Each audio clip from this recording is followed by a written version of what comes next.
Yeah, it was. I love a good memory verse, don't you? I do. Yeah, well, now it's time for our main point of the day. Main point. Which is, God helps me do the right thing. Yeah, God helps me do the right thing. Not the wrong thing, he helps you do the right thing.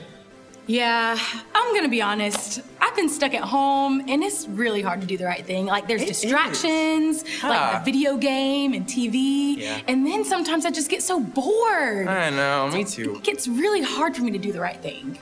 I understand. But hey, today we're gonna learn about how God helps us to do the right thing. Because sometimes it's hard, but God really loves us and he's gonna help us out. So let's kick to that video and check it out. Hey, what's up? My name is John and I'm so glad that you're here today. Today we're going to talk all about the importance of making right decisions. Depending on the size of the decision, sometimes it can be hard to choose to do the right thing. Maybe it's easier for you to make the right decision when it comes to getting out of your bed when mom says it's time to get ready for school, or when your coach asks you and your teammates to stay a little bit after practice to help clean up. But what about when it comes to something you really care about? Maybe you've been saving up for a new bike and it seems to be taking forever to save enough money, but suddenly you're walking outside and you find a wallet on the sidewalk. You pick it up, you look inside, and you find more than enough money inside to buy your new bike. What do? Do you keep it? Or do you find the ID inside the wallet and take it back to its owner? Whether the hard decisions we have to make have to do with our school, our friends, our sports teams, at times we all have hard decisions that we have to make. So what do we do? What do we do when we're faced with a hard decision and it seems like the easier choice to make would be to do the wrong thing? Well, that's what we're going to be talking about today. We're going to look into God's Word and see what He has to say on all of that. And that's why today's main point that we're going to be learning is God helps me do the right thing. Now, I have a friend who has hard choices to make. Let's check in with my friend January and see if we can help her with some of these decisions that she needs to make. Let's check it out.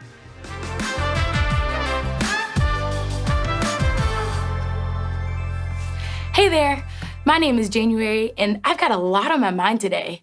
I have some really tough decisions to make. Now, usually I have no problem doing the right thing, like when my mom tells me to clean my room, or like when I take out the trash. I mean, sure, I don't want to do those things, but it's not really that hard for me to choose to do it anyways. But today is different. So today I got a really bad grade on my math final. My mom, she even told me that I needed to study because this test would be way harder than any test I've taken before. But I guess I just didn't take it that serious. I mean, usually I can study for a few minutes and then just wing it on the test and be completely fine, but not this time. And now I'm just really nervous because I don't know what my parents are gonna think. I talked to my friend Kenny today and told him how I was feeling, and he said I should make up this whole story about what happened so I can convince my parents that I didn't do anything wrong. Now, I wasn't really sure what he meant by that, and when I asked, he explained to me that I could lie about it all and make up this big story and pretend like the truth never happened. But I don't really want to lie to my parents. I could tell my parents that the teacher and the grading were unfair, or I could tell them that I did my best even though I wasn't given a fair shot and this is just what happened. But that isn't really the truth either. I mean, how could I lie to my parents when I knew what the right thing to do was? What do you think? What should I do?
again. So I took all of your advice and I told the truth. And honestly, I was really afraid to talk to my parents. Now, I didn't want them to be disappointed in me or be let down. I don't usually get bad grades like these. When I built up the courage to tell them the truth, it was so different than what I expected. My parents, they weren't upset about my grade. They just told me how important it was to tell them the truth and that I shouldn't let my fear of disappointing them get in the way of my actual relationship with them. I made it out in my mind to be way worse than it actually was. Now, we talked about the story of David and King Saul together, and it helped me understand what my parents meant when they were talking to me. The story begins in the land of Israel as we look into the life of David. David was a shepherd boy, and although he was the youngest of 4 sons in his family, he was chosen by God to be the next king of Israel. But David had to wait a very long time until that promise would come true. And in the meantime, he was watching over his sheep and goats. He had to be patient because at that time there was another king on the throne of Israel. His name was Saul. Saul was strong and tall and looked like everything a king should be. But God doesn't look at our outward appearance. Instead, he focuses on our hearts. And ultimately, Saul was disobedient and did not follow God like he was supposed to. And for that reason, God chose to take the kingdom from his family and give it to David. After some time, David was sent to Saul to serve him. Saul loved him so much, and David was appointed his armor bearer.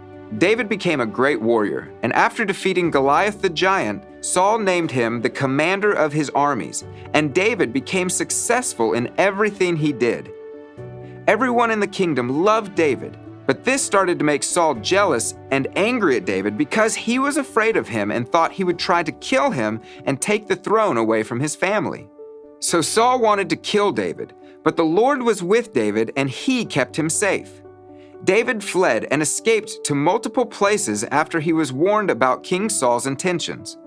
Saul kept trying to find ways to get rid of David, and he hunted him, but Saul wasn't able to catch him.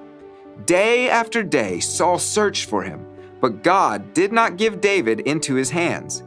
Moving from place to place, about 600 men started following David wherever he went. One day, Saul was told that David was in the desert of En-Gedi. So Saul chose 3,000 elite soldiers, the best he could find in all Israel, and set out in search of David near the region of the Wild Goat Rocks. During Saul's search for David, he went into the cave to take a break. Well, this very cave was the one where David and his men were hiding.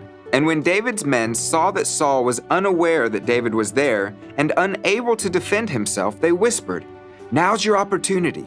Today the Lord is telling you, I will certainly put your enemy into your power to do with as you wish." So David crept forward and cut off a piece of Saul's robe. Immediately he felt guilty, and David began to think that it was not right for him to harm Saul's life, even after all the trouble and all the hardship he has caused him. It was so easy for David to put an end to all of this, but he realized that no matter what Saul has done, it was still not right for him to hurt the one who God had chosen as king over Israel. So David ordered his men to step away, and he did not let them harm King Saul. Saul got up, left the cave, and went down to the road.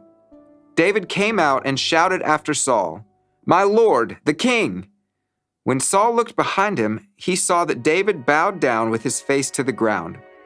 "Why do you listen to the people who say I'm trying to harm you? This very day, you can see with your own eyes this isn't true. Some of my men told me to kill you, but I spared you. I cut off a piece of your robe, but I didn't kill you. This proves that I am not trying to harm you and that I have not sinned against you, even though you've been hunting for me to kill me." Then David went on to promise that he would never harm Saul. David said that God would be the one to protect David and to rescue him from Saul's power. Saul said, "Is that really you, my son David?" And he began to cry. And he said to David, "You are a better man than I am, for you have repaid me good for evil. Yes, you have been amazingly kind to me, For when the Lord put me in a place where you could have killed me, you didn't do it.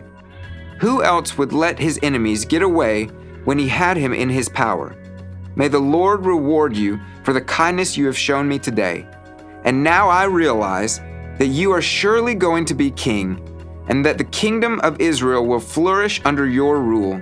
Now swear to me by the Lord that when that happens, you will not kill my family."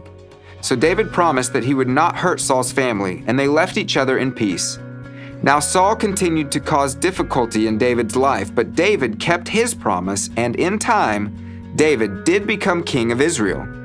David was dearly loved by God, and Israel did flourish under his rule, because David did everything that God wanted him to do, and he was a man after God's own heart. When David was given the chance to kill King Saul, the people who were around him, who were probably his good friends, they prompted him to do it anyway, even though they knew that the Lord told David not to kill King Saul. Not only is it important that we choose the right friends, but we must also do what is right in the sight of the Lord, even when it's difficult. Now, God helped David do the right thing, and God helps me do the right thing. Thank you so much for learning with me today. I'll see you real soon. Today we talked about the importance of doing the right thing, and we also learned about the story of David and King Saul. David was faced with a lot of hard decisions in this Bible story. David had to make a choice between protecting himself and taking that into his own hands, or trusting God to be his protector. In a moment of fear, David knew that if he honored God and did the right thing, the Lord would always protect him. Now, my hope for you watching this is that you know that it's always worth it to do the right thing, and that God will honor that obedience.